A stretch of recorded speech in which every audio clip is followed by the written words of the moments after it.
Hello, everyone, and thank you very much for joining us today for our roundtable number 41. We are being joined today by Mr. Jon Gettman. And as we are getting all set here, one moment as we're having some brief technical. And let's see, share to a page. And we're good to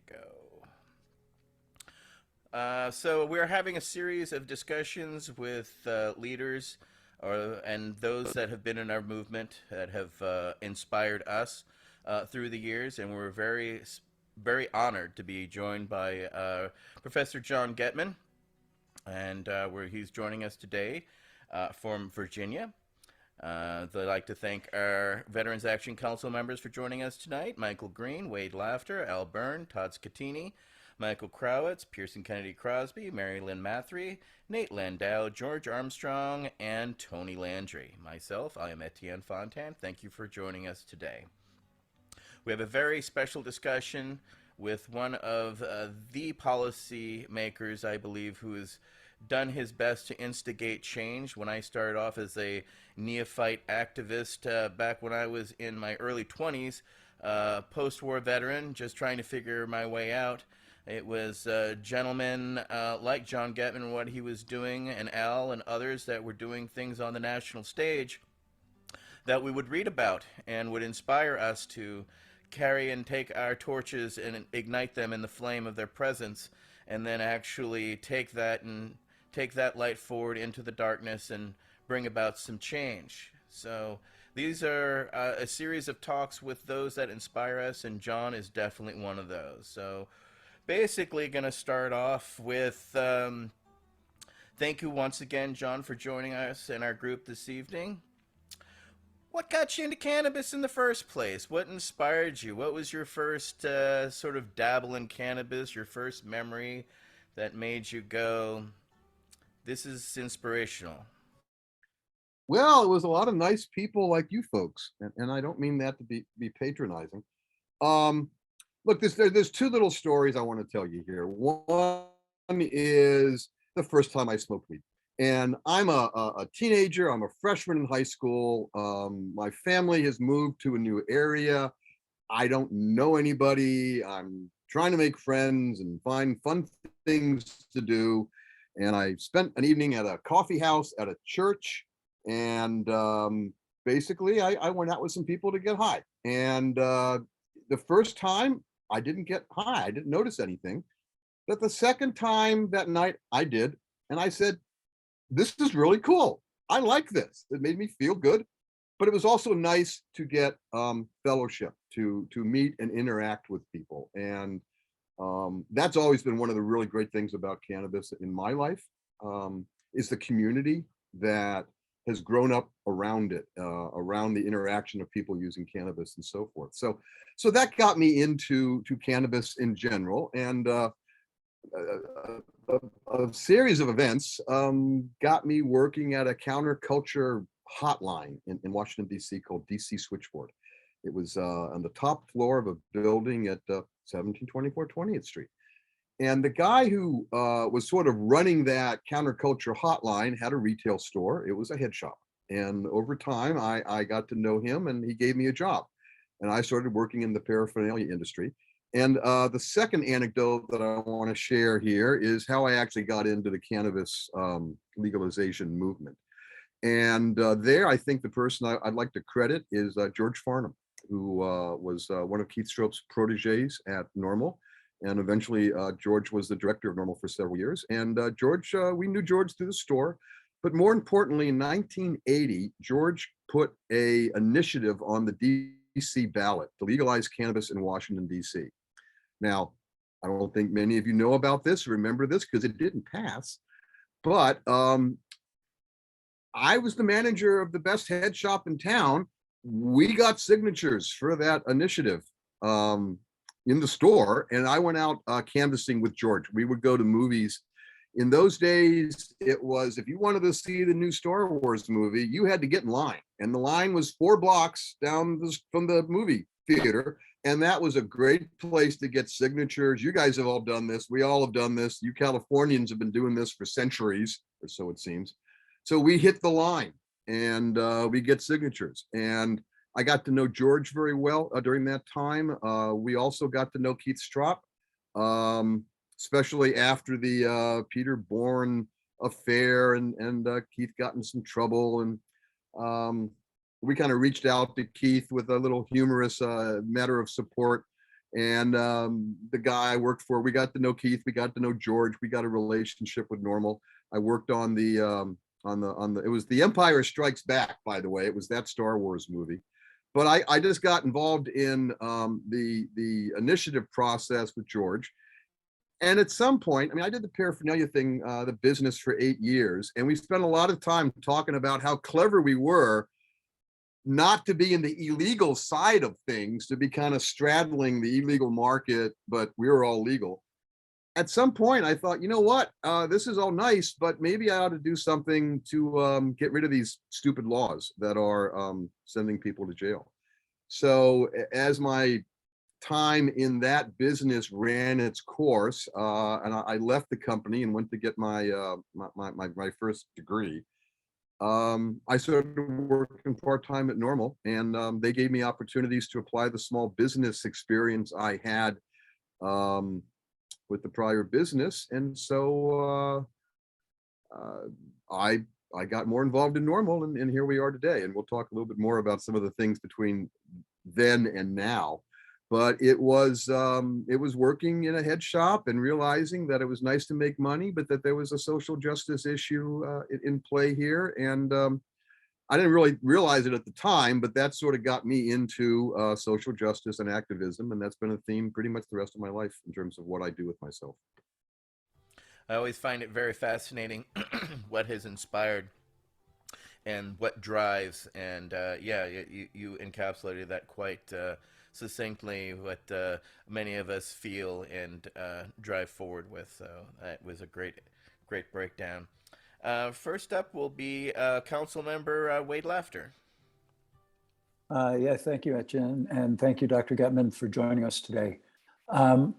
One of the things I heard about your history is that you were involved in a long-term lawsuit against the federal government that eventually made it all the way to the Supreme Court, which is quite a journey. Would you please explain that journey, and how did you get started on that and find the perseverance to carry it all that way? Thank you. Okay. Well, a couple of things here. Let's be clear, credit where credit is due. There have been 3 legal actions to try to take marijuana out of the Controlled Substances Act. And I was a direct catalyst for 2 of those. And Al and Michael and other people were very much involved in that second effort. And I'll talk a little bit more about that in due course. I think what you're referring to is actually the first rescheduling action that Normal commenced in, I believe, 1972. And this was in the courts, in the federal courts, until 1994. Now, it didn't go to the Supreme Court, but it went to the U.S. Court of Appeals. In fact, when I was working on the first rescheduling petition that I launched, I had to dig into the legal history of this prior 22-year action. And it produced 3 different important legal decisions from the U.S. Court of Appeals that clarified the laws about the scheduling process. Now, when I went through this process myself 2 times, it was in part, can we do this? Can we make it work? And it was also, if this doesn't work, let's establish that and move on to other areas. But this first 22-year saga that Normal got into, when I was working at Normal and when I became president of Normal, this 22-year battle had gotten to its crescendo, to its final arena, which were hearings before Judge Francis Young. And Judge Young was an administrative law judge. And let me just quickly give you an idea of what it took to get there. The Controlled Substances Act says, hey, you think a drug's in the wrong place?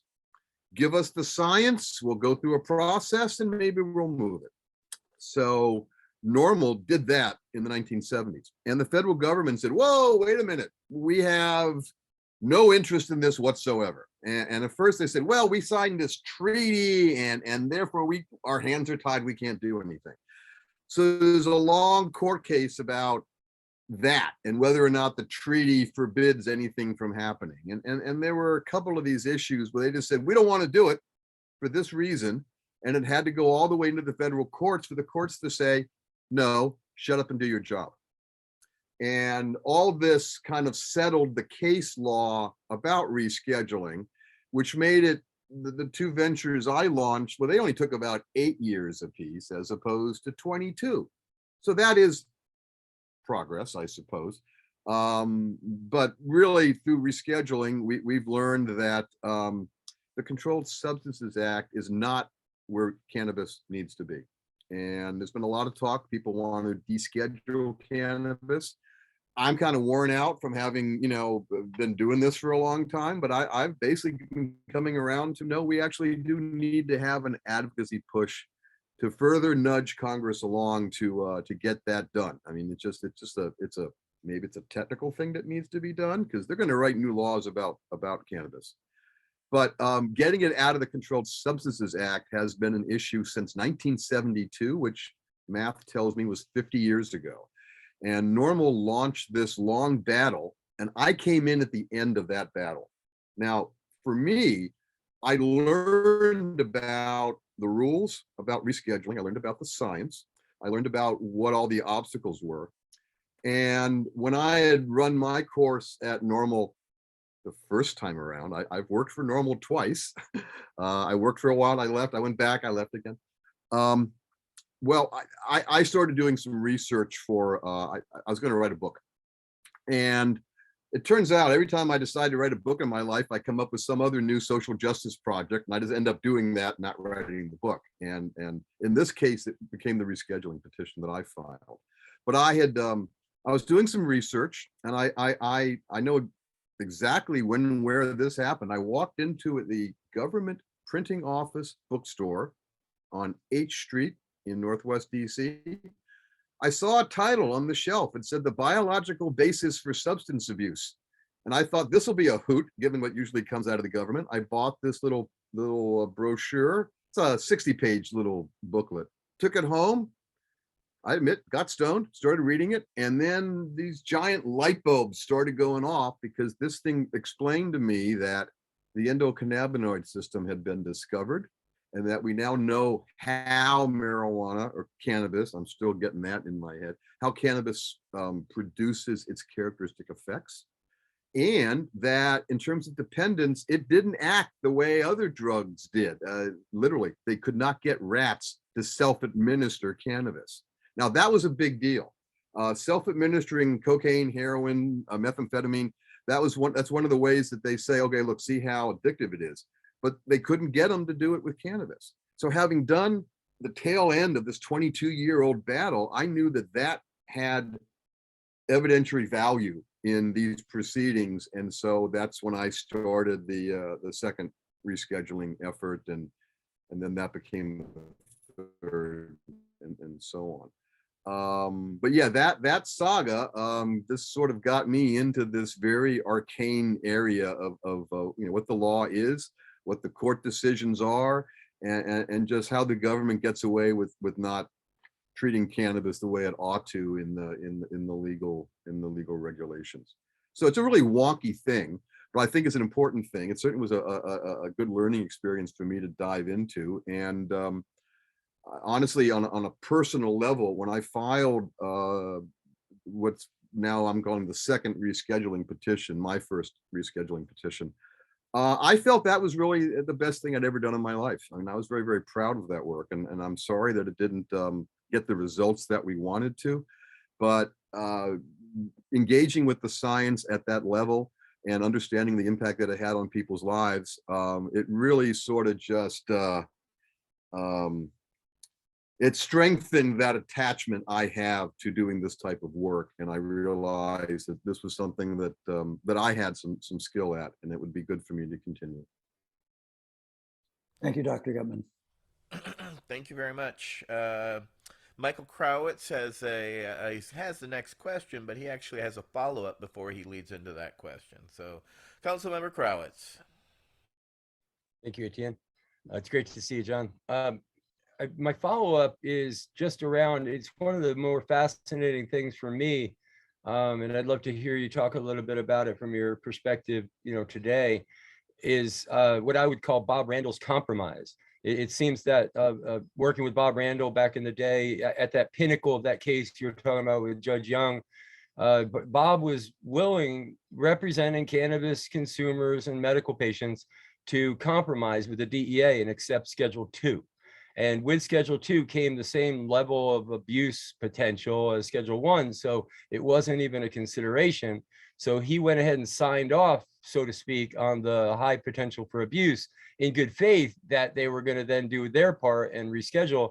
And of course, the rest is history. As I remember, the DEA was allowed to overrule Judge Young based on a save the children argument or something along those lines. That, in other words, the DEA could consider other factors besides the science and the law when considering whether to listen to its administrative judge, and that it had its own power to overrule its own administrative law judge. But I'd love to talk a little bit about that and what it's meant over the years to kind of be saddled with that compromise, even when the DEA wasn't acting in good faith. Sure. First of all, let me give you a little history here as to how we got that hearing before the administrative law judge. That's not an automatic in the it's called a rulemaking process, and it's not automatic that you get a hearing before an administrative law judge. Now, I referenced several different court decisions, and there were two that are published decisions, easily found in all the law books. There's a third one that's an unpublished opinion. It's called a slip opinion. And basically, there'd been two federal court orders to process the Normal's petition and just process it and move on. And they wouldn't do it. They kept coming up with reasons not to do it. So the federal courts, in response to Normal's a filing Normal made, the federal courts effectively put this whole process in receivership. They said, look, you guys, we're tired of this. Get your act together, and you got to report to us like every month as to what your progress is. And we're tired of you guys screwing around. Well, what that meant was the whole procedure now was under the supervision of a federal judge.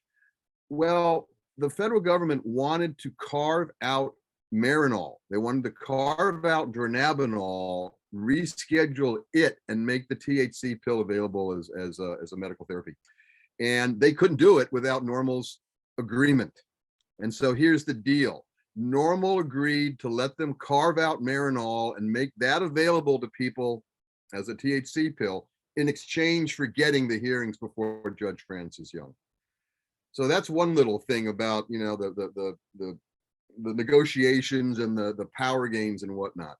Now, as far as the DEA just not wanting to do any of this, the formal reason is if they have a rational, reasonable explanation, the courts will let them do what they want to do. And as much as many of the factors that you raised, Michael, were part of it, the bottom line is the feds kept insisting it was a rigged game. And Michael, you know it was a rigged game. You heard this at the hearing we had with the federal courts.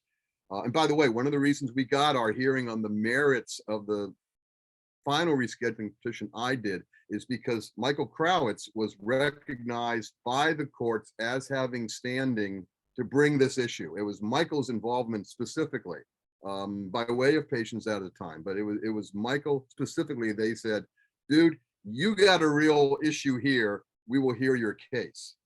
But the reason they get away with it is they say, look, we don't have scientific studies. We do not have double-blind clinical trials that show marijuana is safe and effective. Now, it's a rigged game because they wouldn't provide approval for any approved studies. And there was a point when we were before in our hearing over the last petition, Michael, you may remember this point. The judges started asking about this rigged game, and we had not really raised that sufficiently, I think, in our briefs. I mean, we had good lawyers, they raised good points, But it was fascinating that the court kind of realized that that was one of the problems. But that's the problem. I mean, look, I'm a professor. I teach research methods. I understand clinical trials. And when they say, look, we want to have science behind this, it's kind of hard to argue with them unless you know the history of this entire issue. But again, it doesn't belong in the schedules. The Democrats in Congress know this, and they're getting ready to move it out. It's just a matter of when they're going to get around to it. And I will reveal something that's just breaking in the last month or so. NIDA now acknowledges that we have to get patient accounts. We have to talk to patients, and we have to take their testimonials as having scientific value. NIDA has finally made a complete 180-degree turn on the reliability and validity of patient accounts of their medical cannabis use. That's, I think, a very, very huge change in the federal government's disposition toward medical cannabis in general. But yeah, no, they basically said, we're not going to do it. And they kept coming up with reasons not to. And the courts kind of got rid of a lot of those reasons. But that final one of, hey, we want to have it based on science, that's how they've gotten away with it until now. At the moment, though, I think the modern political context is that scheduling is it's an anachronism. It's a failed 20th century policy that has absolutely no bearing on a 21st century issue. Boy, oh boy, when they when they say the behind the scenes story is interesting, it's an understatement for this. This is a huge everything's behind it. It's just a little tip of the mountain that's sticking up. Everything is behind the scenes. But the next question I was going to ask you, what we had written down was you authored various pamphlets on cannabis when you were director of NORML in the 80s and 90s. On cannabis. Can you tell us the reasoning behind those? I just want to add to that just slightly by saying that I've been very impressed. I mean, the documentation that you produced over the years has moved the ball, and just handing out flyers and info tables is one thing. Creating documentation that gets I remember the one legislator in Virginia getting in your face, like really getting in your face and arguing with you over the numbers. And you were just reporting the facts. They hurt, the truth hurts sometimes. But I just wanted a little bit of insight into that, more than just, the pamphlets and kind of what your reasoning was, but kind of a little bit behind the scenes, if you don't mind, of how you were able to sort of move the ball down the field with documentation. Sure. Oh, by the way, that legislator, I basically went and kissed his ass, because that's what you do with people like that. I later on sent him a nice little apology, and I explained myself, and he said, oh, okay, I get it, and you're welcome to come testify anytime you want, and everything's great. Okay, look, it's the 1980s, and NORML is broke. And I'm trying to find ways to get information out to people, and we didn't have the internet. We had printing presses. I mean, not in the office. So I came up with these pamphlets, and I still have some. It's interesting. A gal named Emily Dufton recently wrote a nice book about the marijuana movement in the 1980s, and she actually, I sent some of these pamphlets to her, and she wrote about a couple of them in her book. And it's nice to get some attention to this old work. But basically, what I did is I took, it's 4 panels. And it's a format that makes you really concentrate on important things and arrange information that's useful. So I had one on marijuana in the human body. I had one on marijuana and human behavior, one on drugs in children. It's called the Common Sense series. And so I have one called Marijuana and Common Sense. The green screen doesn't quite let me show you everything clearly. But no, these were little arguments. And so we print up 10, 20,000 of them, and I'd give them out to volunteers to pass out. I basically threw 10,000 in the trunk of my car, got a buddy of mine, and we drove through the state of Virginia. We'd stop in a city, we'd find a parking lot or a traffic jam, we just start passing paper out. I don't know if we ever got a response rate that would justify the expense. But as far as an argument, as far as circulating an argument to people, I think that was very successful. And it allowed us to make arguments that were factually based, that were specific toward issues that the public was talking about, drugs in children, marijuana and behavior, and so forth. And it gave us a way of educating our activists and helping them organize, and it gave them tools to use. So it really was, as I become a professor and I teach research methods and I teach ethnography, there's a thing called bricolage. Reminds me of the Ricola commercial. But basically, if you're an anthropologist or an ethnographer, you make use of whatever you got. It's like you MacGyver stuff all over the place.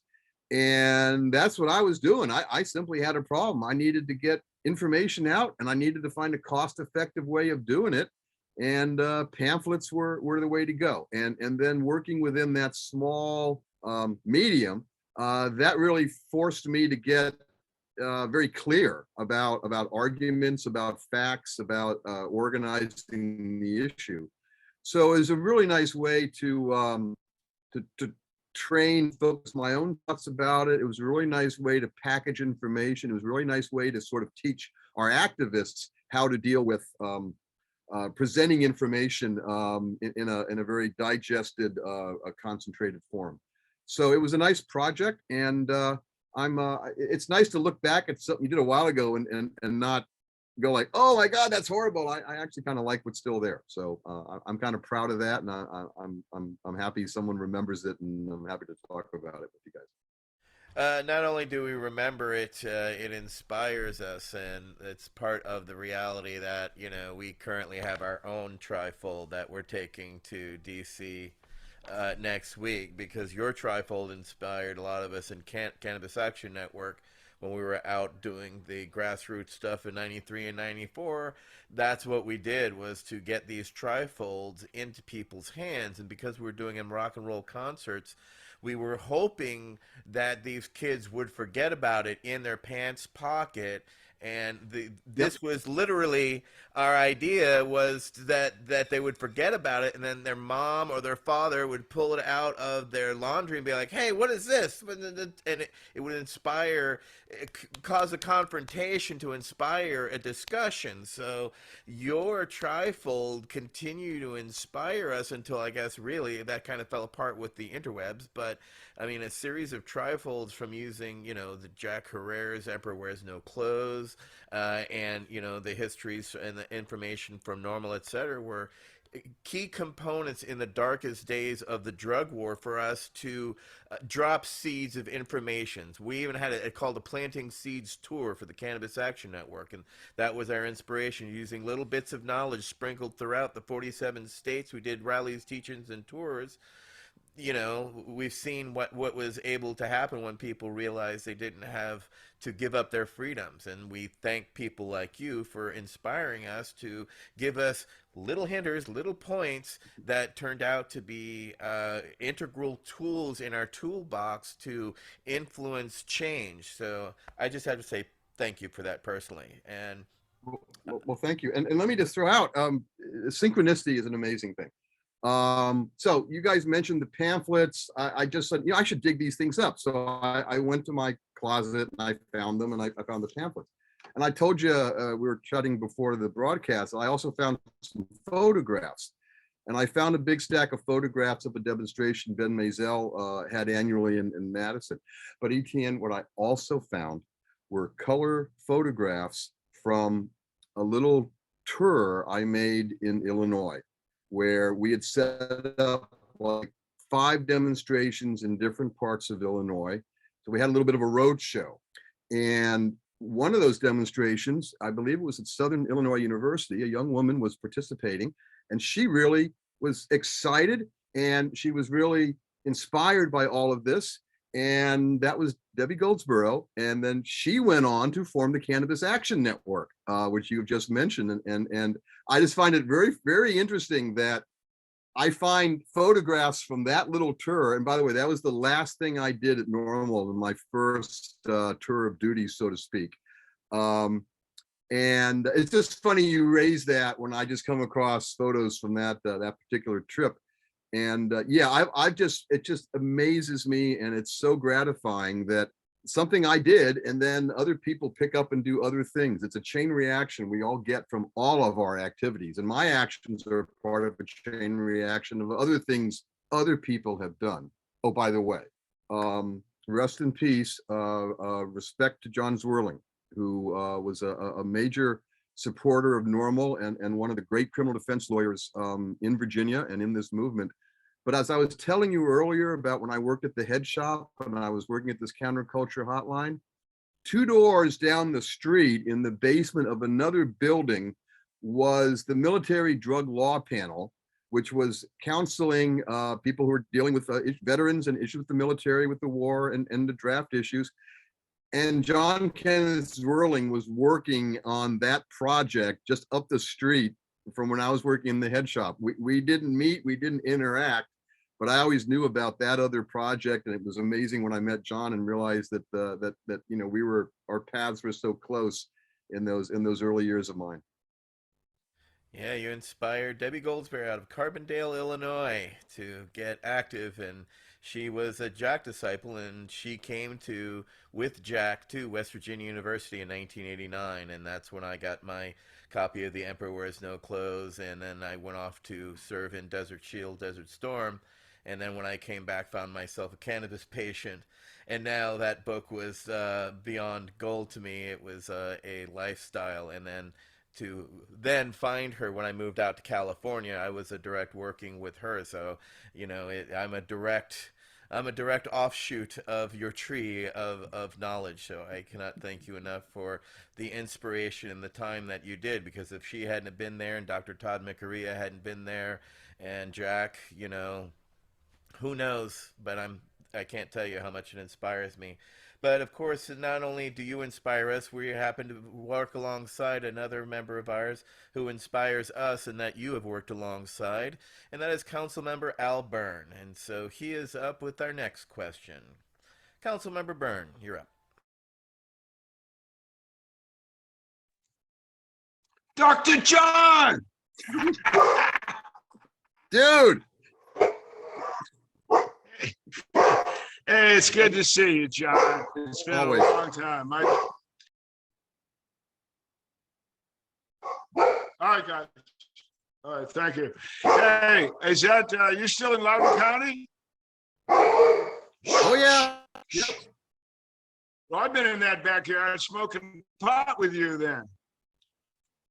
Lost a couple of trees, but nope. Still playing the hermit, tucked away in Loudoun County. Well, listen, my best to Justine, all right? Please remember me to her. Indeed. Uh, I will. You're looking good, by the way. I can tell you've lost some weight, and that makes me happy. Me too. You've turned into a handsome old gentleman, John. Good for you. Thank you, Al. Listen, I before I ask the question I'm supposed to ask, and I'm not sure I even know what the hell it is anymore, but an anecdote. John tells anecdotes. That's my thing too. The first medical cannabis conference held in the United States of America was actually held by Normal. And the guy that commissioned that conference was Jon Gettman. And he got Marilyn and I to go to Miami, and we got help by Dr. Melanie Dreyer, who was the dean of the nursing school down there at University of Miami. And we had this totally unsuccessful medical cannabis conference, but damn, we did it.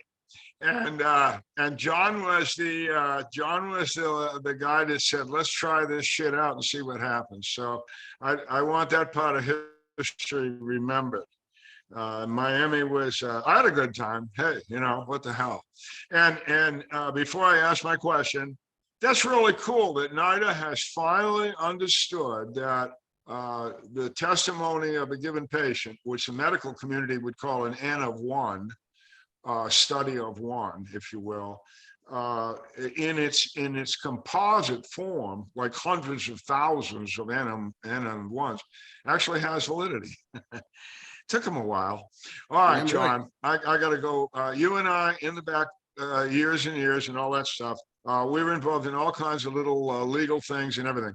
What I want, I brought up the fact that while we were involved in one of these lawsuits which you described, the DEA, you submitted tens of thousands of pages of documents to them as science, and this is a reason we're saying these things. And I can recall, I'm not the detail on this, that's why I'm asking you, but I can remember the DEA coming back and saying, hey, wait a minute, guys, some of this stuff's in German or French. Some of the stuff's in this magazine called Nature. How the hell do we find out this stuff? And we couldn't believe that the DEA with like 25,000 agents didn't have somebody that could translate French. I'm not making this up, am I? Tell these guys the background on this stuff. Well, again, they didn't want to do it. You know, I mean, you got federal bureaucrats. But by the way, I love bureaucrats. Okay, and my parents are civil servants. I'm not one of the let's trash the bureaucrats all the time. But you got bureaucrats, they don't want to do it. They make up excuses. And you know, it's hard to hold them accountable. I'm dying to meet somebody. The petitions, I think we actually kept 2 or 3 bureaucrats employed for 10 years. And I'm really fascinated that I'm hoping someday I meet somebody and they go, oh yeah, I worked on your stuff for 5 years. Thanks for keep giving me a paycheck all the time. But look, before I talk a little bit more about that, Al, I just want to salute you. You know, I look, folks, I am going to turn 65 tomorrow. All right. I'm going to officially be a senior citizen. Thank you.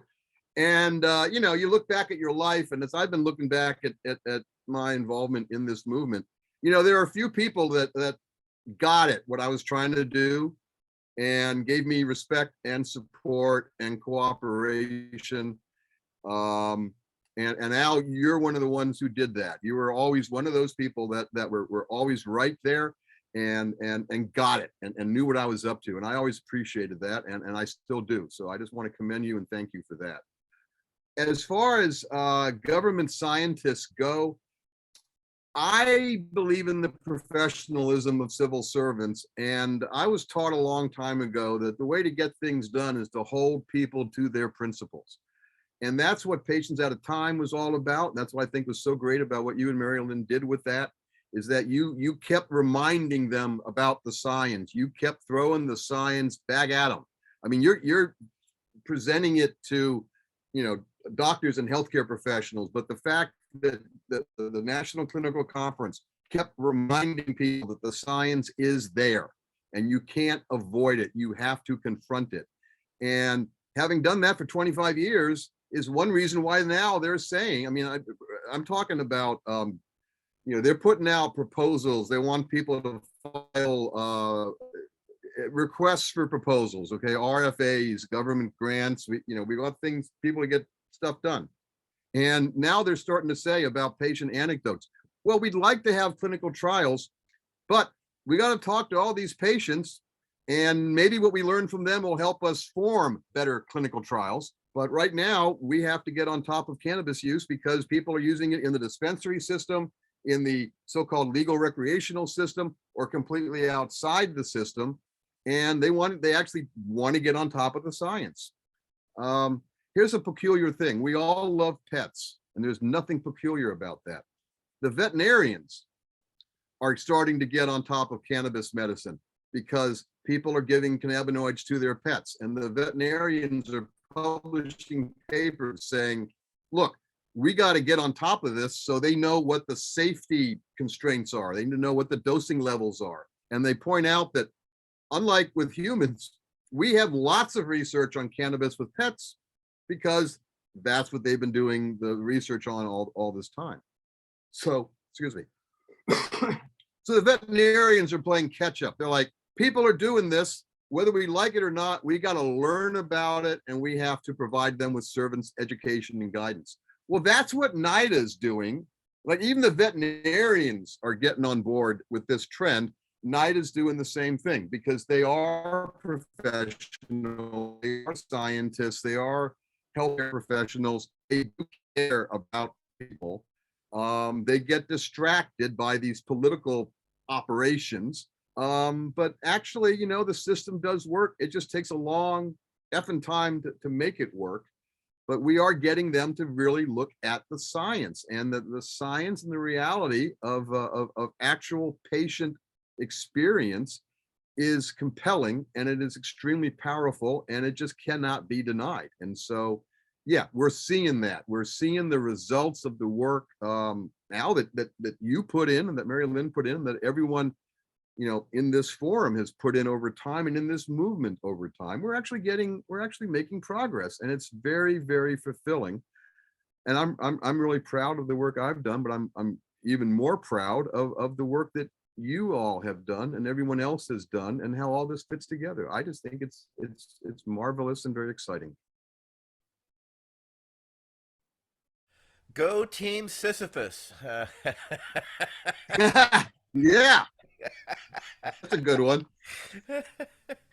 Well, I mean, we watched you. We watched you push that stone, and it took all hands to get it over. And I think we're kind of all watching as it's rolling, going, "Wow, that's a pretty fast rolling stone about now." But yeah, here we still are watching it roll.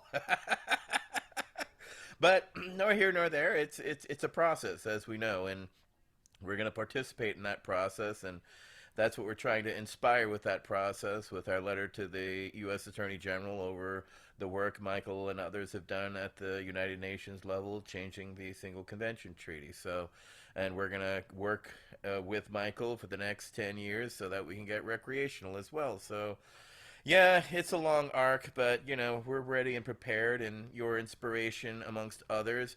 You know, people all revel in the successes, but people forget on how we used to celebrate our failures, because that's all we had. Successes were few and far between. Up with our next question will be Council Member George Armstrong.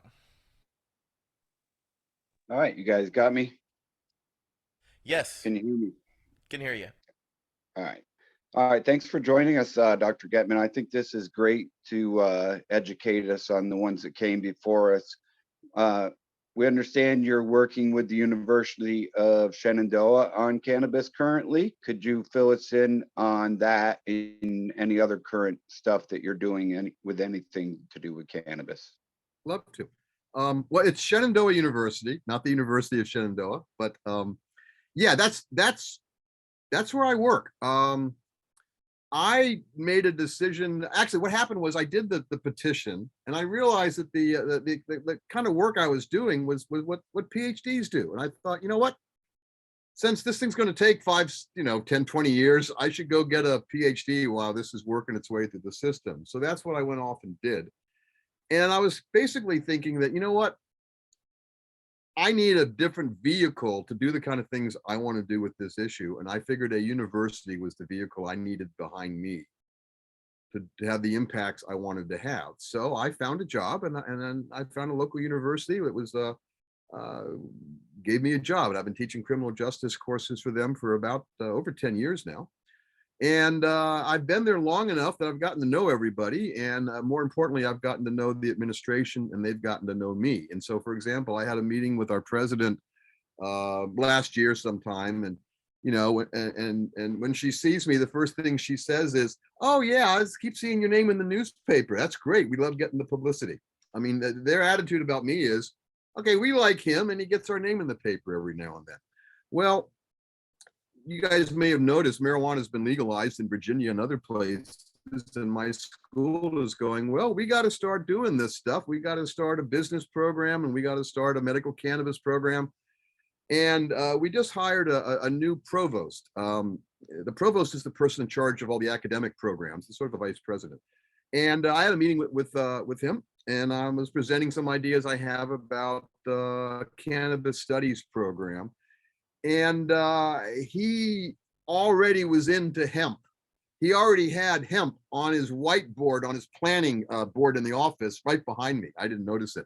And it was sort of funny. I give him this whole presentation, and halfway through the meeting is when he finally explains to me that he goes, well, okay, you talked about how you'd been the weed guy for a while. Well, I was known as the cannabis guy. And of course, my jaw drops. And he explains that he's been a hemp enthusiast for a long time, that he was trying to get some research contracts for hemp at a university he used to work at. And his department chair was so pissed at him about it, didn't speak to him for 2 years.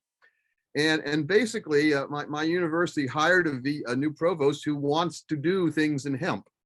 And of course, I want to do things in medical cannabis and hemp and some other areas. So we get along just fine. And I'm working on some projects. So we're looking at getting some funding from USDA to promote hemp and to do more outreach to veterans and to get veterans involved in the hemp industry. I'm also involved in a special program for my president. I'm organizing a series of events on campus to respond to the Supreme Court's and that bleep crazy episode of overturning Roe versus Wade. So my school is letting me organize a series of guest speakers and workshops. I had a meeting with the head of Planned Parenthood in Virginia last week about coming to speak on our campus. So my university is allowing me to do some very high profile projects involving social justice and also involved in developing cannabis programs.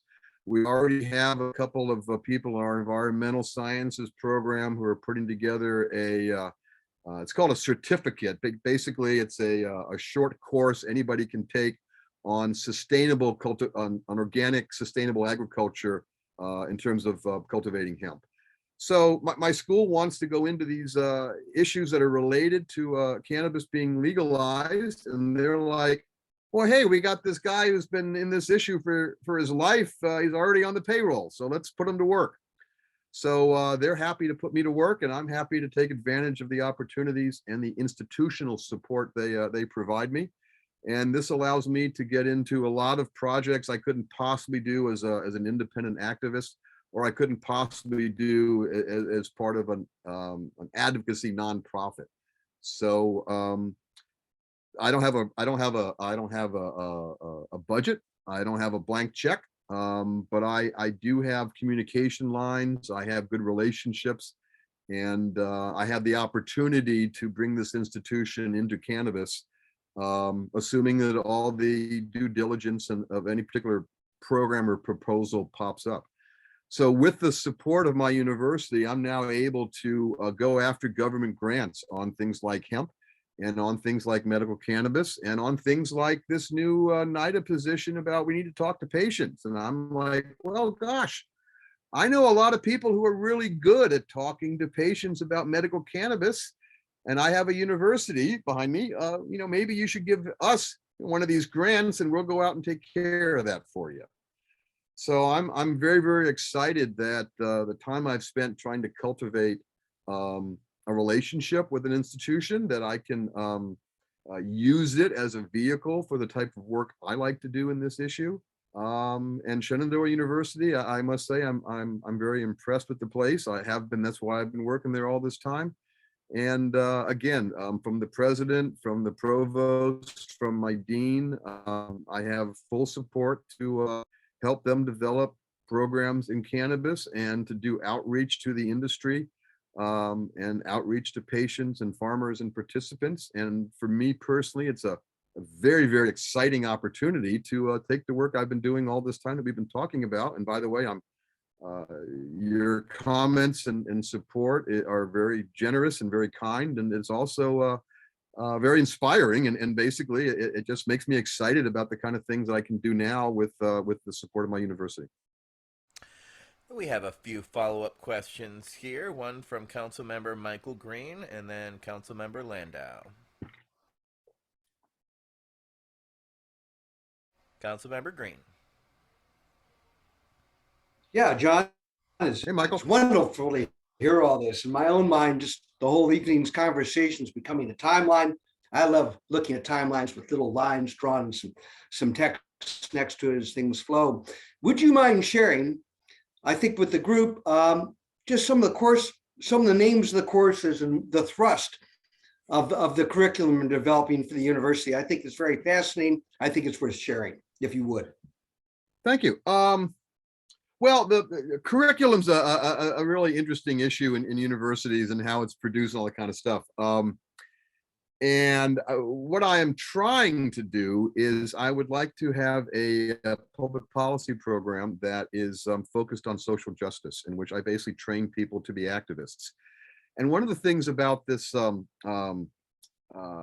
women's health initiative I'm doing in response to the Supreme Court action is that the school's letting me develop activist training for students who want to get involved in this particular issue. And so this particular project allows me to kind of design and test and sort of work with the idea of a public policy program that basically churns out activists the way that I did with normal.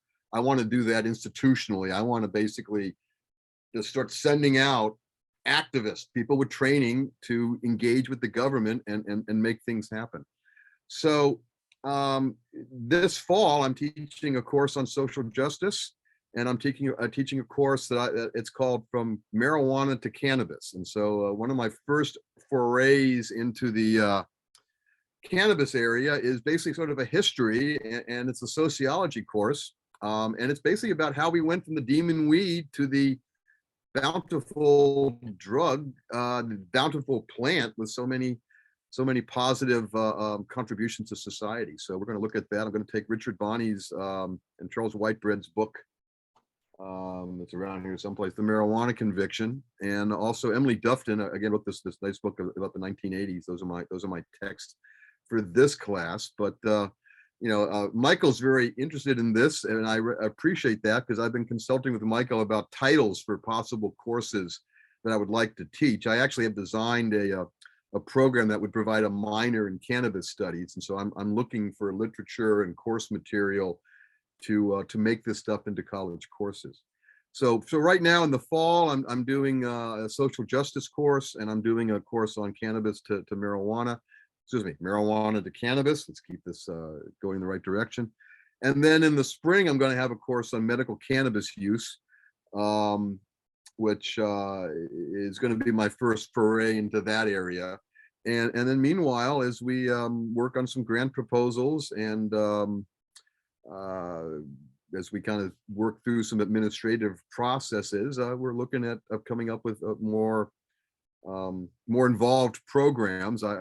My university has a nursing school and a pharmacy school and a business school. And a very nice arts conservatory. And actually, believe it or not, I want to get them in. I want to get everybody into cannabis, and it's really fascinating. Now that it's legal, all of my peers, all of my colleagues are much more open about talking about their own cannabis use and their own interest in all of this. And frankly, around campus, I just get a lot of goodwill, and it's like, right on, let's do it. So it's an exciting time. And as far as the courses go, I'm going to have a ball going in and teaching a course about cannabis. Not a lot of course prep and a lot of good opportunities. You got to pinch yourself sometime and wonder Is considering it real? It's brilliant. the decades of resistance that you fought against to now to have this level of acceptance it has to feel strange. Or I kind of always equate it, I'm always waiting for that other foot to drop, you know what I'm saying? But it is wonderful to see what you're doing be celebrated and accepted.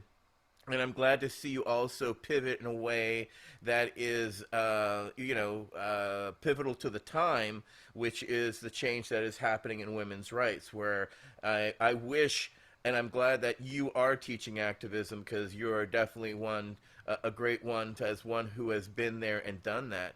Because as you know, there was really no understanding of what we were to do. We had to figure it out on our own, from our mistakes, our foibles, from trying to build unities, etc. It's its own set of challenges. So I can tell by the joy in your expression how much it means to you because of the years of suffering. It's nice to see you being able to relax in and enjoy it. Well, thank you. I had lunch today with one of my colleagues. She is the she's our leader on gender studies, and her name is Petra Schweitzer, and she's just a wonderful, wonderful woman and a great colleague. But I was asking her, I said, okay, so we're going to do the stuff in response to Roe versus Wade. What's the most important thing you want us to accomplish with students? And basically, in her own way, she said, turn them into activists, make them understand that this is their problem. It's all of our problem, but we have to individually own it. But she said, you know, the most important thing to her is that they get engaged, that they get active, they get involved. And I looked at her and said, I can do that because of what we've done here. And so, yeah, it's really nice to be able to extend this work into another issue. But at the same time, we're all fighting the same battle. We're all out for justice. We all have different ways of assessing it and conceptualizing it and seeking it. But we're all in this together. So it's very but the it's a lot of same tools also apply, which is great. Yes. Because you're taking those tools that you helped work in the darkest days of the drug war and now are helping women now in the darkest days of their reproductive rights access again. Because it's just another prohibition, and we have experience fighting prohibition. And I don't like the fact that the Supreme Court went bat bleep crazy, but we understand this and we can engage with it, and so we are. Thank you. I think Councilmember Landau has a follow-up as well. Before I get to my question, I first just want to thank you for paving the way. I run one of the normal chapters in California, and I wouldn't be able to do it if it wasn't for your pioneering. And before I get to my question, just when you're talking about the course, I was just at a cannabis event last week, and there was the dean from City College San Francisco, and I believe it's the first program in the country where they offer a full associate's degree in cannabis studies. It would take me about a week to put you in touch with her, but if you want, I can connect you to, because they are now starting a program with Humboldt State University to make it into a 4-year program. So, Great. I'd love to learn more about that. Thank you. That would be great. and my question is, when you were normal, did you guys ever get raided or harassed by the DEA in the 80s and stuff like that? I was wondering if that ever happened. No, but I do have a good story about that. Okay, so I worked for Normal for a while, and I lead the organization. And actually, I went to American University to study under Arnold Trebek and get my master's degree. So I'm working at AU now. And by the way, Arnold Trebek, rest in peace, another tremendous influence on my life. Someone who was a mentor and a teacher and a good friend, and just a major influence and beneficial force in my life, as well as this issue that we talk about. Anyway, so I'm working at AU, and I'm paying for my studies as a tuition benefit. So I work full time for the university, and I go to school at night. I got my master's degree in justice. So I'm there at work one day, and I get a phone call, and there's a U.S. Marshal upstairs in the main hallway looking for me. And I thought, well, this is going to be fun. So I go up and I meet the U.S. Marshal, and he has a subpoena for me, and I've been subpoenaed to appear before a federal grand jury, and I've been given immunity. And I'm like, oh, well, this is really interesting. What's this all about? Well, what it's all about is I had written a column for High Times magazine. I wrote a lot of columns for High Times, and I said, well, you know, all these people selling drug paraphernalia, they're pretending it's for tobacco, but it's actually for weed. You know, in DC, we say a gaffe is when someone tells the truth. Well, they were doing an investigation of all the local paraphernalia, all the bong makers in the DC area, including, for example, US bongs. You may or may not remember their advertising. Anyway, so what they were doing is they were using the grand jury process as a form of discovery to find out what other people would testify to, you know, in a trial like this. It was sort of an investigative thing. So I was on the outs with Normal at the time. In a long course, you know, you have relationships with organizations, and they're complicated. But hey, you know, we're all on the same side. I call them up, and they're like, okay, we'll get you a lawyer. and they got me an attorney, pro bono, to advise me on this particular thing that was going on. But they got me a really good lawyer, by the way. He later became a federal judge, and he will go unnamed at the moment. Anyway, so because see, I'm given immunity. And one of the things my lawyer explained to me was, okay, if you don't want to answer a question, you got two choices: contempt or perjury. Contempt is better. Don't lie. If you don't want to answer a question, then don't answer it. And the worst that's going to happen is they're going to put you in jail for contempt. And when that happens, you're in jail as long as the grand jury is in session. So if the grand jury is in session for 2 weeks more, then you're in jail for 2 weeks. If they're in session for a year, then you're sitting there for a year. So, okay, I got that straight, So they're actually asking me to explain to them how paraphernalia works. I got to explain to a federal grand jury and a federal prosecutor how to smoke a bong. And they bring in all this paraphernalia in front of me, and they're like, well, did you sell these things? And I'm like, well, I sold those things, but that naked lady bong, that's too tacky. We didn't sell that in my store. So we're going through all that stuff. That was kind of fun. Okay, blah, blah, blah.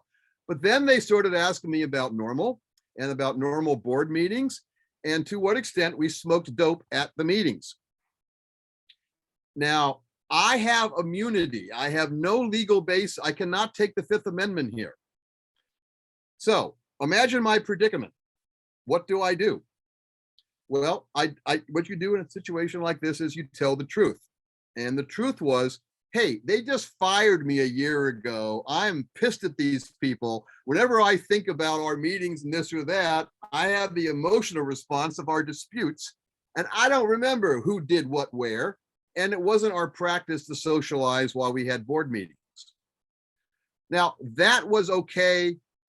I wasn't, that wasn't perjury, that wasn't contempt, and we moved on.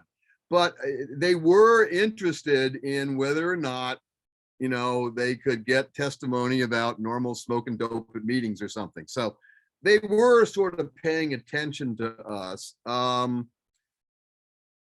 There's an anecdote in my head, and Al, I think maybe it came from you, but there was something about a normal meeting. And then they realized that the DEA was having a meeting next door or something, and that kind of raised some eyebrows or something in a particular hotel. But no, they never really harassed us legally. They never really arrested us. They didn't send in narcs to kind of entrap us into smoking weed. They sort of left it professional. If we got involved in drug trafficking, they would have found us and they would have sent our ass to prison. I mean, that's, that goes without saying, and we didn't do anything like that. So no, there really wasn't a lot of official harassment. That wasn't an everyday thing. But that grand jury thing did remind me that they were, they knew we were around. They were paying attention to us. And I'll add this as well. One day I called the DEA to get some information about the seizures of marijuana crops last year. I got that data every year for the crop reports I did in the 1980s. So I call them up and and they go, oh, Gettman, are you that? John is like, yes, that's me. And so it was like, oh, I just called the DEA and they know who I am. I don't know if I should be proud or concerned, but that's just fun. No, they've never done anything unprofessional in terms of trying to go after us. But they every now and then I discovered that they were in fact paying attention, and they knew who we were and where we were and what we were up to. And I'm kind of glad they didn't decide to go after us with the full force of the law and throw us all in jail, because we do live in a democracy. And they also do believe in freedom, despite the fact that we have great conflict with them, and we could argue about that point incessantly. But no, nothing serious, but little suggestion here or there. Okay, Nate, now you want to follow up with your question? No, that was my question. All right, then I will go to Michael Green with the next question. Okay, well, the question that was posited loosely by the Veterans Action Council was basically asking you where you thought cannabis is going to go. We have a plant medicine. There's more. There's a folk medicine. Medicine going back to China earlier. It's been recognized both as medicine and a plant, especially given what's going on now. Is that going to be like down the line? Am I going to have to worry about being able to get cannabis even though it's legal because of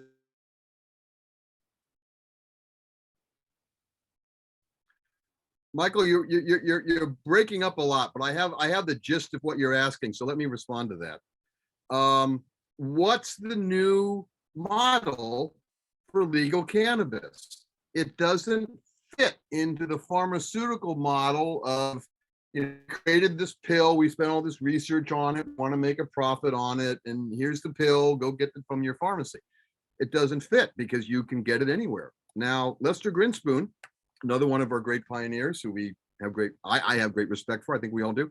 Lester said it ought to be like aspirin. It ought to be inexpensive and readily available everywhere. And I do think that's the sanest, most clear assessment of what the medical cannabis system ought to be like in the future. But I see us moving into an area where cannabis is legal, it is widely available, and if people just want to go get cannabis and use it themselves for various symptoms that they're addressing, then they can do that. But I think there also needs to be a medical system where there is science, where there is data about dosage and effects, and what cannabinoids are best for what conditions, what terpenes are best for what conditions, and so on. I do think there needs to be a scientifically driven medical therapeutic cannabis context. I think we need something that's a kind of a synergistic combination, a hybrid of what we now call over-the-counter or alternative medicine and what we now think of as the pharmaceutical thing. I think we have to come up with a new model for cannabis. I don't think we can squeeze it into the model we have for tobacco, or the model we have for alcohol, or the model we have for Valium, or the model we have for Prozac. I think we need to innovate a new model that really. It's interesting, isn't it? It's a unique thing. Do you think this will hybridize into that model itself? I think it's for us to make it that way. I mean, it's like this. What do we want? We are the ones who got this right. We are the ones leading our society into this. We are the ones who are now taking our rightful seat at the table in terms of making the decisions about how we do this. And the public policy process is working. It's slow.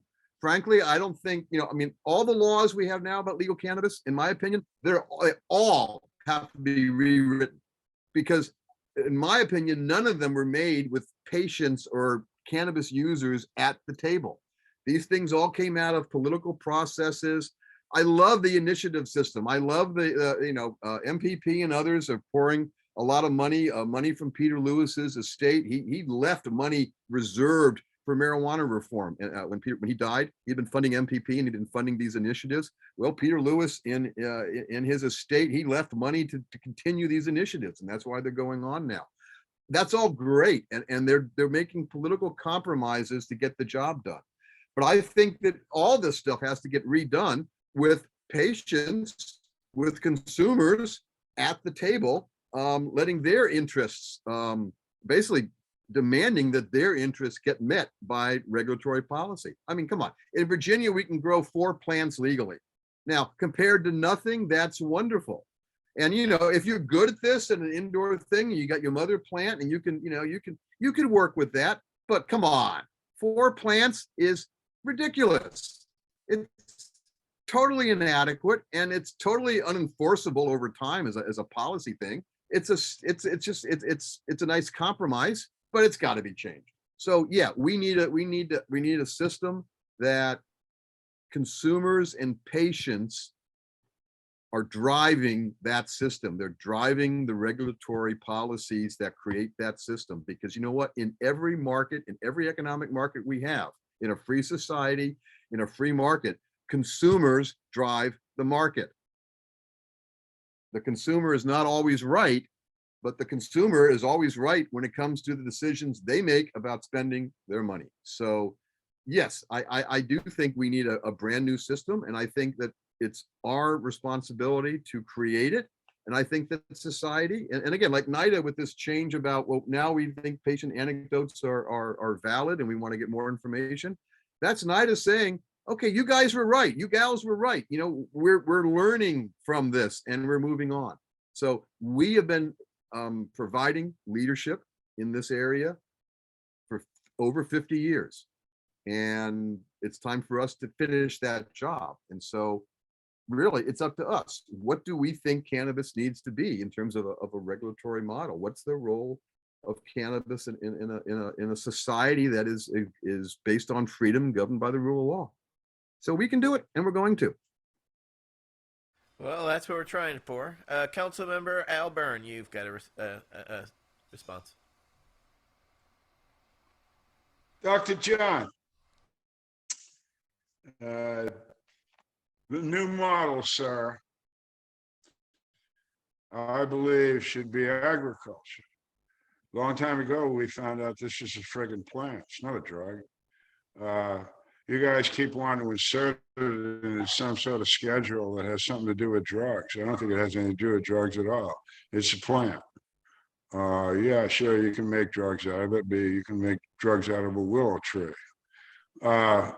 So I have been pushing the V.A.C. lately, these guys here, to start to consider, just like 30 years ago when we had to create a new semantical definition of the plant, which was cannabis instead of marijuana. I think now we have to create a new model of the cannabis plant and keep drumming into these people that it's a plant. Now, interestingly enough, we do a lot of, we've been working a lot with the state of Louisiana, who just transferred cannabis from the agriculture department to the Department of Health. Well, I mean, I'm not going to argue with them, but I think they had it in the right place. So anyway, John, as you go forward in the world, think about Al, think about this, a plant grows in the ground, and every other thing that grows in the ground that I know of, I might be wrong. Correct me if I'm wrong, Professor, but every other thing that grows in the ground in Virginia or Florida is regulated by the agriculture people. And I think that's where it belongs. Very good points. And, you know, okay, look, I used to work for Normal. Organizational relationships are complicated. I don't like to use the word normalize these days. It's just an eccentricity I have. But I think mainstreaming is a great word. And this is what's going on now in our society, is that the cannabis, we're mainstreaming cannabis, and we're going to continue with that. I had lunch with some colleagues today, as I mentioned earlier, and we were talking a little bit about weed. And there was a point where I said, yeah, it's a plant. I mean, it really is really that ought to be the big epiphany that people start with. But for us, we kind of get them there. But the reason prohibition failed is because it's a plant. And listen, I'm a professor, so I get a little pedantic. And so this is something you guys know totally. I'm not trying to, teach you anything, but as I've been saying this for years, it's a plant. You can grow it anywhere, and people do. You can grow it in a closet. You can grow it at the edge of your property. You can grow it in the basement. You can grow it in the attic. You can grow it in the middle of a national forest. The reason why prohibition failed is that you cannot control the production of it, because it's a plant and people can grow it anywhere. So in many respects, this idea that it's a plant, from a public policy point, okay, just in the wonkiness of regulations and public policy and so on, I got to tell you, it's really tripped out to see my hands moving around on a green screen. It's a little weird. I'm sorry. It's a little distraction there. You know the culture I come out of. The fact is, because it's a plant, a lot of these regulatory schemes just don't work. So the idea that you can limit people to 4 plants, how are you going to do that? Okay, it's a plant. You couldn't control how many plants they grew before legalization. What makes you think you're going to do it now? The fact that it's a plant explains why all these regulatory structures are houses of cards. I mean, they're sandcastles. That reality, it's a plant. That destroys all of these regulatory schemes because they have no control. It's a guy named Jon Kaplan with a K. Really very influential person in criminal justice studies. And Kaplan wrote in 1970, at the time they were planning the Controlled Substances Act, he said, this is only going to work when you can control the means of production. If you want to make cyclamate, you got to have a huge factory. Well, the government can find that factory and they can shut that down. You can control cyclamates because you can control the means of production. You can't control cannabis. That's why it's legal, because the illegality wouldn't work because it's a plant. So yeah, it ought to be governed as a plant. It ought to be regulated by the agriculture department, and Al is completely right on all that stuff. But Al is even more right. It's a profound revelation that, yeah, let's go back to Jack Harrar, okay, and the emperor wears no clothes. Well, the fact that it's a plant is that, oh, look, the emperor has no clothes. The fact that it's a plant is why none of this stuff works.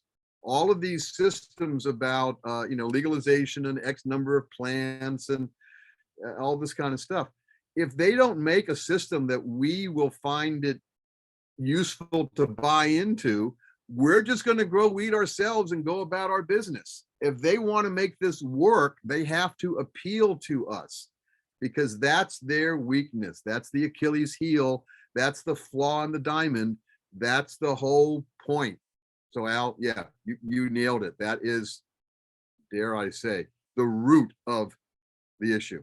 It's a plant, and that's a good thing. And all puns intended, right? Yes. Yes, for once, yes. Yes. Well, after the other 9, then no pun intended. Right. Okay. Moving on to Councilmember Landau with our final written question. I just want to say the new president of Colombia wants to legalize it, and he says anyone can grow it anywhere as long as it passed testing. He's treating it like a plant. But the question I'm going to ask is, what is your key takeaway with veterans meeting at POD conference, and what's the takeaway that you got from that lunch meeting? That I ought to be spending a lot more attention. I ought to devote a lot more attention to veterans issues, and that veterans are leaders in our society, and they have a pivotal role moving forward. And I don't say that to be patronizing. That's just an epiphany. It's a revelation. I've been surrounded by veterans throughout my career. I have not served, and I have great respect for those who have. Also, I've talked a lot about working for Shenandoah University. I also work for a college university in the University of Maryland system called University of Maryland Global Campus. It's basically the online university in the University of Maryland system.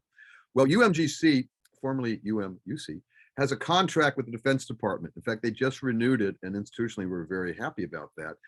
UMGC has essentially had the prime contract for providing educational benefits to service members and their families.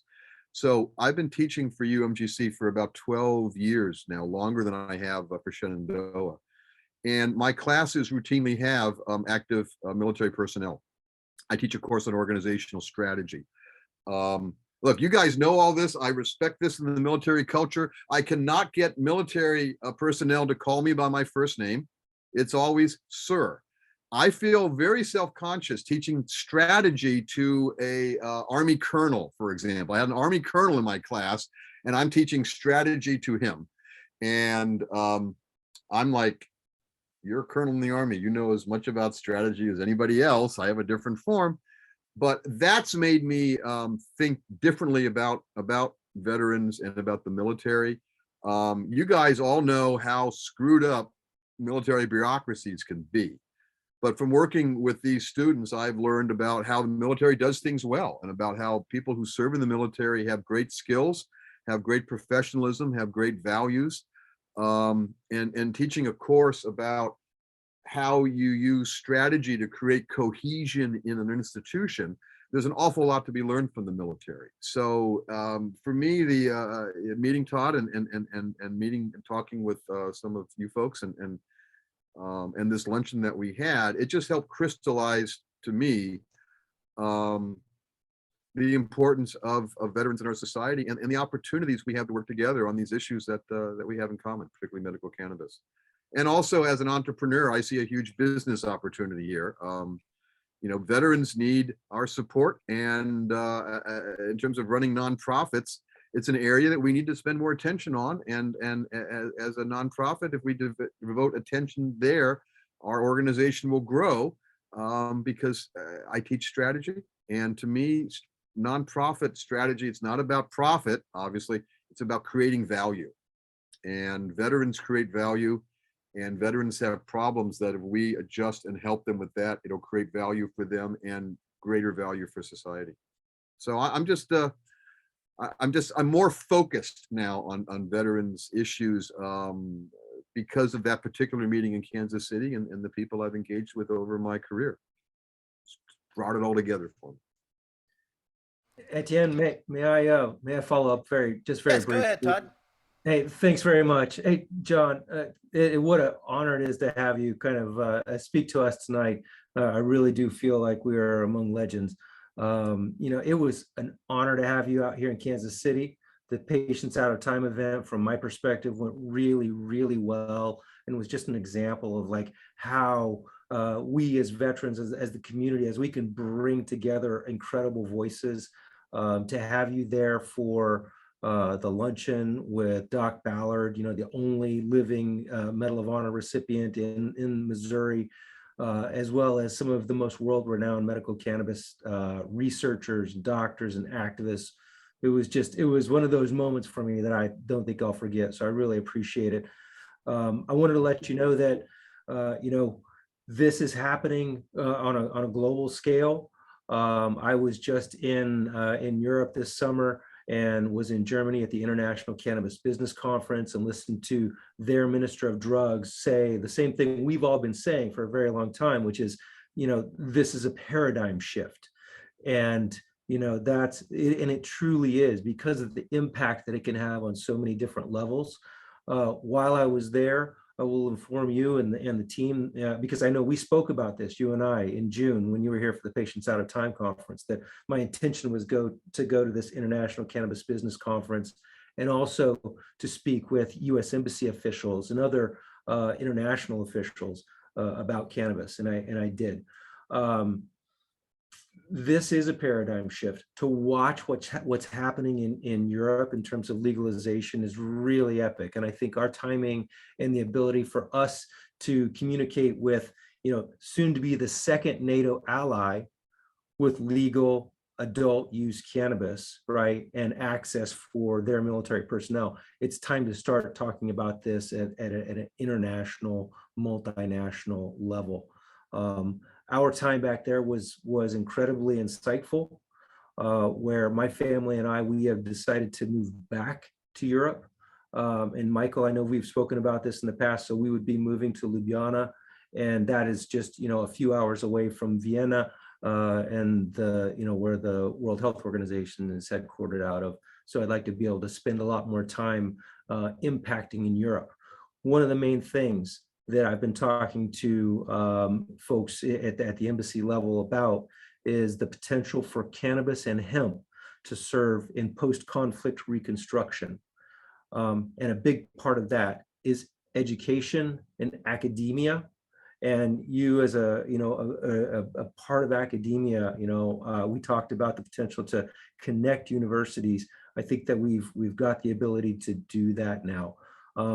You know, we're talking about utilizing hemp and cannabis as an agricultural product, as a medical product, and more, to serve as a baseline for the reconstruction of a post-war area, specifically Ukraine as a backdrop for that, as consideration for that, right? An agricultural country that provides 75% of the world's wheat, you know, and that already grows hemp, by the way, is largely displaced at this point. Hundreds of thousands of Ukrainians have left their homes, right, and are waiting for that peace to arrive so that they can come back.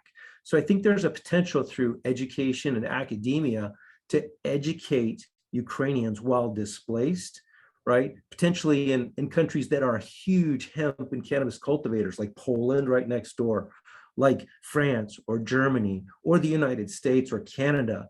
And so this is a big time international military opportunity, I think, to use this as a backbone. So I guess I don't really have a question. My question was, I was going to ask you what Nate asked you, took away from the Patients Out of Time event.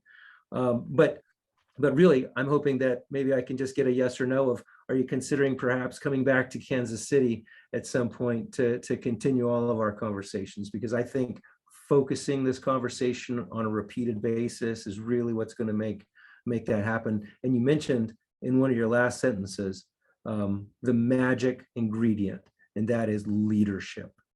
And I think that we can provide that if we focus it in certain areas. Veterans that have leadership running through our veins. And so, John, you said you didn't serve either, but I tell you what, you're serving now. Thank you for all you've done.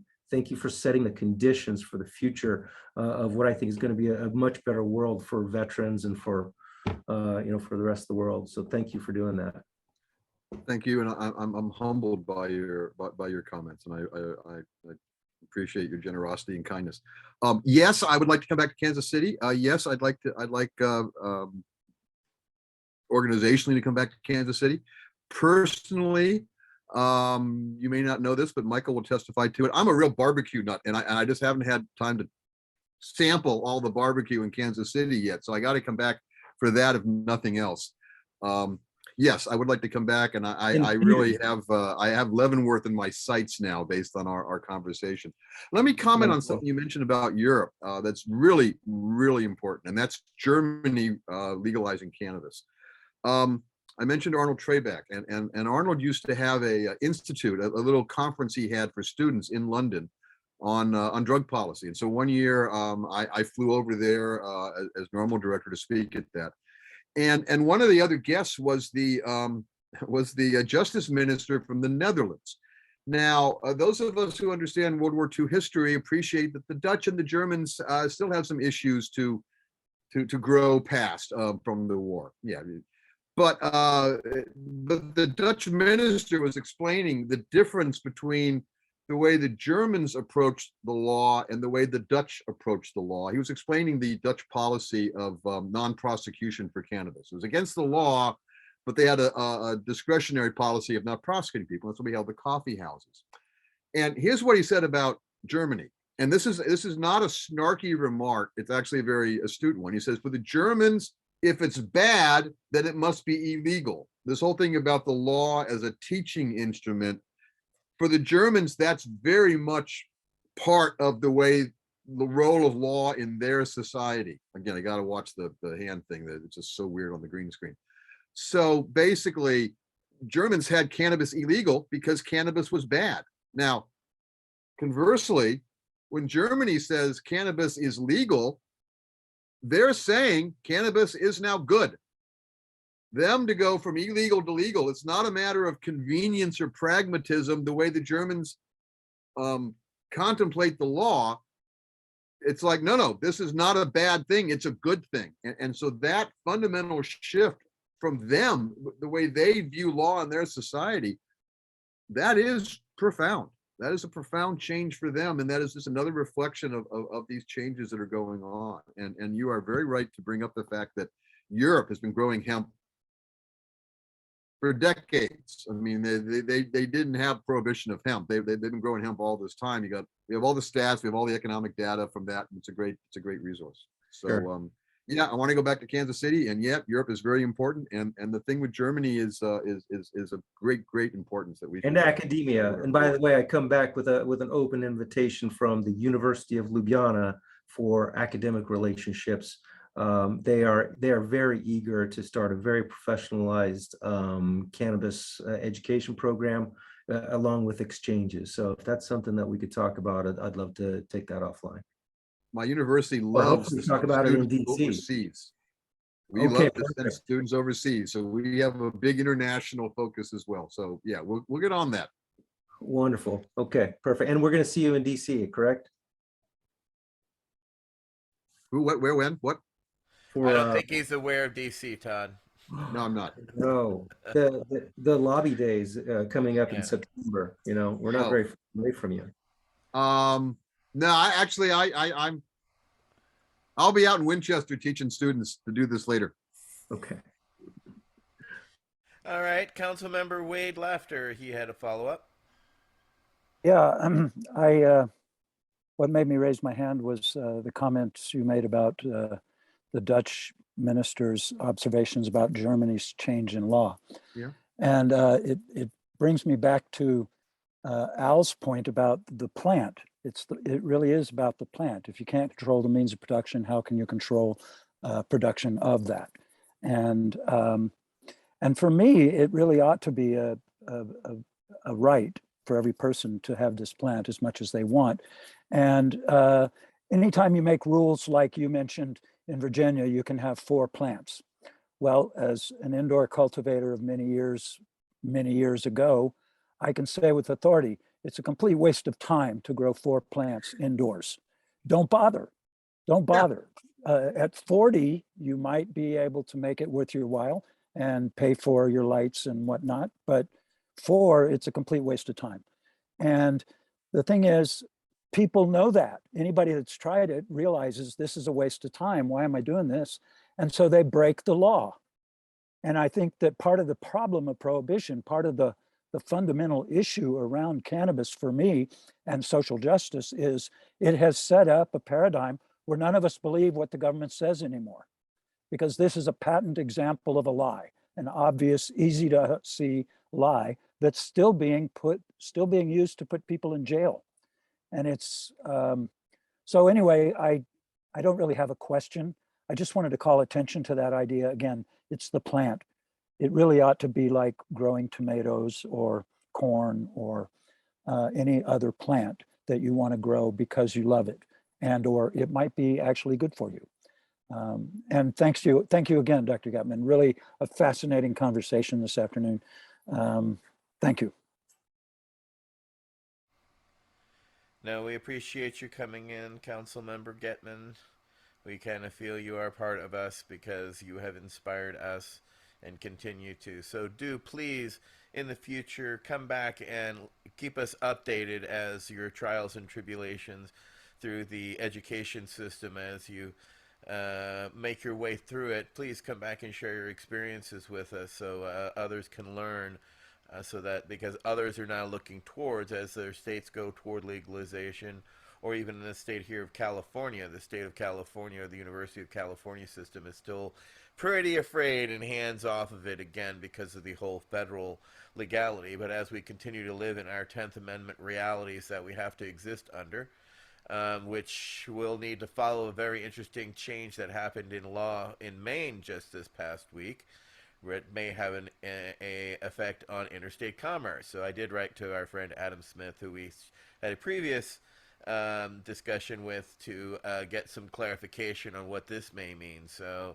we may see some interesting changes just in the coming year, already with the elections taking place. But Jon, we can't thank you enough. Do you have any parting words, or do you have anything that you would like to share with us before you go?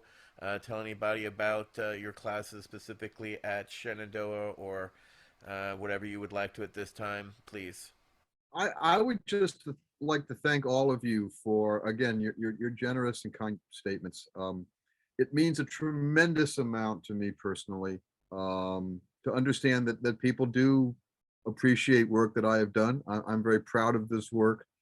But I am also just very, very grateful for your support over these decades and in our conversation here.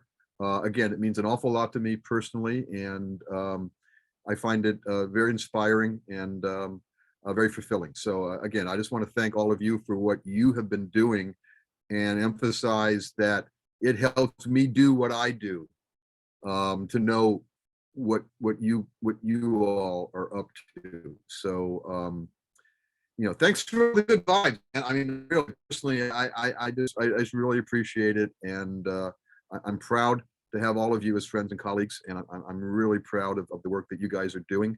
And I'm really excited about our prospects of what we can accomplish together in the near future. So again, I just thank you for all the love and support and the good vibes you're throwing my way. And really, folks, guys, I really appreciate it. It means a lot to me personally, and I thank you for it.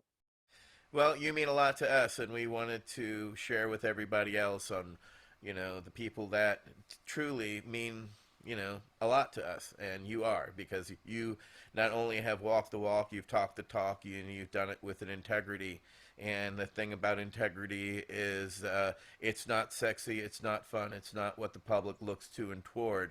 But neither is the right thing sometimes in society's eyes. So thank you for always being a steward, fostering, doing the right thing, and taking the right approach to do things, because it has led us to continue to foster that as we move things forward. So thank you again, Professor Gettman. Again, I'd like to thank Council members Al Byrne, Wade Laughter, Todd Scatini, Michael Crowitz, Tony Landry, Gage Amsler, Marilyn Mathery, George Armstrong, and Nate Landau.